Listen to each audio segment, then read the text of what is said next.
সিংহভাগ রাজনৈতিক নেতাদের মুখে এক কথা আর পুটকিতে আর এক কথা। এটা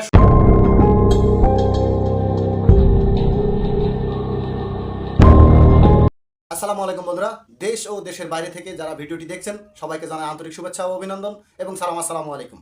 আজকে একটা মানুষের দুইটা একটা মানুষের যে দুইটা চরিত্র হতে পারে বা দুই রকম নিমিষেই পাল্টে যেতে পারে সেটা কিন্তু আপনাদেরকে দেখানোর চেষ্টা করব।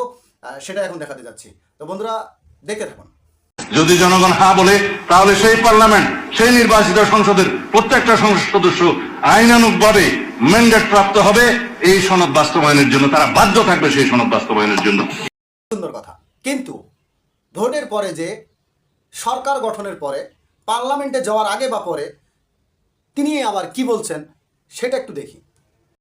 কি বললেন? সংবিধান সংস্কার পরিষদ, এটা যদি কনস্টিটিউশনে ধারণ করা হয়, সেই মর্মে অ্যামেন্ডমেন্ট হয় এবং সেই শপথ পরিচালনার জন্য সংবিধানের তৃতীয় তফসিলে ফরম হয়, কে শপথ পাঠ করাবেন সেটা নির্ধারিত হয়, এতগুলো হয়ের পরে তারপরে হলে হতে পারে। সিংহভাগ রাজনৈতিক নেতাদের মুখে এক কথা আর পুটকিতে আর এক কথা।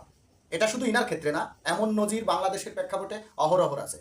তো জনাব, আমি এতটুকু বলতে চাই যে এই যে স্বাধীনতা যুদ্ধের পরে সংবিধান লিপিবদ্ধ করা হয়েছে, এটা কাদের জন্য লিপিবদ্ধ করা হয়েছে? শুধু কি আপনার মতো মানুষের জন্য, নাকি দল বল নির্বিশেষে সবার জন্য? নিশ্চয়ই সবার জন্য। তো সেই ক্ষেত্রে এখানে বাংলাদেশের 2026-এর 12 ফেব্রুয়ারি যে নির্বাচনটা হলো, সেটা বাংলাদেশের মানুষ, সিংহভাগ মানুষ অর্থাৎ 70% মানুষ হ্যাঁ ভোটে জয়যুক্ত করেছে। হ্যাঁ ভোট তারা সমর্থন করেছে। তাহলে আপনি এখন বলছেন যে আমার পড়তে লেগেছে 3 ঘন্টা পড়ার পরে আমি বুঝতে পেরেছি, আর জনগণ না বুঝে না জেনেই হ্যাঁকে জয়যুক্ত করে। আর সেটা জনগণের ব্যাপার, সেটা তো আপনার ব্যাপার না। জনগণ না বুঝে না জেনে এটা করেনি। কিন্তু আজকে আপনারা যেটা শুরু করেছেন, ওই যে একটা কথা আছে না, যে সম্পর্ক বদলে গেল একটি পলকে। আপনারা তো সম্পর্ক অলরেডি জুলাইয়ের সাথে বদলে ফেলেছেন, জুলাইকে অস্বীকার করছেন। আজকে আরেকটা কথা বলি, সেটা হচ্ছে যে সাধারণ জনগণ কখন রাজনৈতিক নেতাদের উপর খেপে যায় জানেন? সাধারণ জনগণ কখন রাজপথে নেমে যায় জানেন? এই আপনাদের মতো কিছু দোমুখী মানুষের কারণে, এই আপনাদের মতো কিছু নষ্ট চরিত্রের মানুষের কারণে। আজকে যেখানে আপনি বাংলাদেশের মানুষের ভোটে জয়যুক্ত হয়ে আপনি পার্লামেন্টে যাবেন, আপনি মন্ত্রী পরিষদ গঠন করবেন, আপনি বাংলাদেশের স্বরাষ্ট্রমন্ত্রী হবেন, এটা স্বাভাবিক ব্যাপার। কিন্তু আপনি জনগণকে নিয়ে কোনোভাবেই খেলা করতে পারেন না।